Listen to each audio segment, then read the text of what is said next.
ఈరోజు మనం చర్చించుకుపోయే అంశం పిల్ల క్యాన్సర్. ఇది ఇస్కాన్ సంస్థ వారు ఏర్పాటు చేసిన కార్యక్రమం. ఇస్కాన్ ను 1966లో శ్రీ భక్తి వేదాంత స్వామి శ్రీల ప్రభుపాదచే స్థాపించబడింది. ఇది దేశ విదేశాల్లో కృష్ణ చైతన్య ఆధ్యాత్మికతను పెంపొందిస్తుంది. అదేవిధంగా మన సంస్కృతిని నింపజేస్తుంది.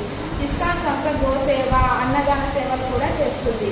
అదేవిధంగా ఇటువంటి ఆరోగ్య అవగాహన కార్యక్రమాలను నిర్వహించడం ద్వారా సమాజంకు ఎంతో మేలు జరుగుతుంది.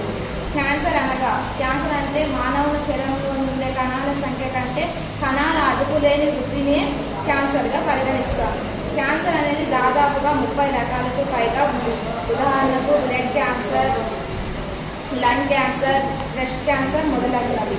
క్యాన్సర్ రావడానికి ప్రధాన కారణాలు మన జీవన శైలిలో మార్పులు, అదేవిధంగా ఆహారపు అలవాట్ల మార్పులు చేసుకోవడం, అదేవిధంగా పర్యావరణ కాలుష్యాలు వలన కూడా క్యాన్సర్ సంభవిస్తుంది. వైరస్లు, వ్యాధుల వలన కలిగే దుష్ఫలితాల వలన కూడా క్యాన్సర్ సంభవించే అవకాశం ఉంటుంది. ఇది మనం ప్రకృతికి దూరంగా ఉన్నంత వరకు మనకు మానవులకు రకరకాల వ్యాధులు సంభవించడం సహజమైన అంశమే. నివారణ చర్యలు. చికిత్స కంటే నివారణ అనేది ఎంతో ఉత్తమమైనదని అందరూ భావిస్తూ ఉంటారు. దాని ప్రధానంగానే మనం నివారణ చర్యలు చేపట్టాల్సి ఉంటుంది. ప్రతిరోజు మనం వ్యాయామం, యోగా చేయాల్సి ఉంటుంది. అదేవిధంగా సంతులన ఆహారం, పౌష్టికాహారం తీసుకోవాల్సి ఉంటుంది. హానికర రసాయనాలకు దూరంగా ఉండాలి. ఎగ్జాంపుల్ కాస్మెటిక్స్, శీతల పానీయాలు వంటివి తీసుకోకూడదు. జంక్ ఫుడ్కు దూరంగా ఉండాలి. ప్లాస్టిక్ బాక్సులలో, ప్లాస్టిక్ ప్లేట్లలో ఎటువంటి వేడి పదార్థాలను మనం తీసుకోకూడదు. ఇది దీర్ఘకాలికంగా క్యాన్సర్ను ప్రభావితం చేస్తుంది, మన శరీరంలో పెరిగేటట్టు చేస్తుంది. అదేవిధంగా డ్రగ్స్, పొగాకు, మద్యపానం వంటి వాటికి కూడా మనం దూరంగా ఉండవలసి ఉంటుంది. చికిత్సా పద్ధతులు.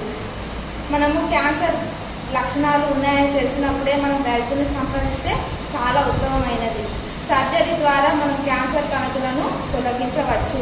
అదేవిధంగా రేడియేషన్ థెరపీ అంటే ఎక్స్ కిరణాలను శరీరంలోకి పంపించి క్యాన్సర్ కణాలను నాశనం చేస్తుంటాము.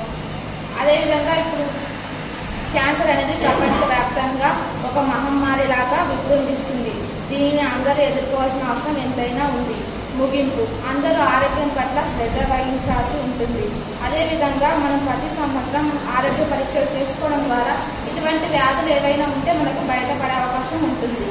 అదేవిధంగా క్యాన్సర్ని ప్రారంభ దశలో గుర్తిస్తే క్యాన్సర్ని నయం చేసే అవకాశం ఉంటుంది.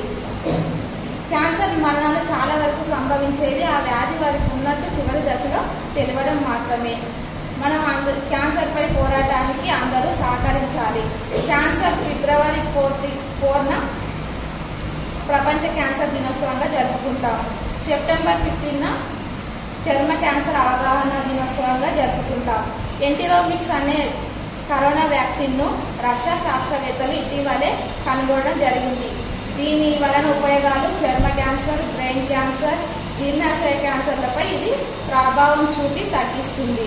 అదేవిధంగా క్యాన్సర్ అనేది చిన్న పిల్లలకు కూడా వస్తుంది. వాళ్ళని మనం మోటివేట్ చేయాలి. అటువంటి బాధితులకు ఆర్థిక సహాయం కూడా మనం చేయవలసి ఉంటుంది.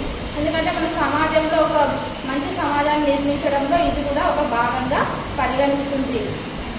మనము ప్రతిరోజు ఆరోగ్య అలవాట్లు మంచిగా ఉండడం ద్వారా కూడా క్యాన్సర్ను నిర్మూలించవచ్చు. Thank you all.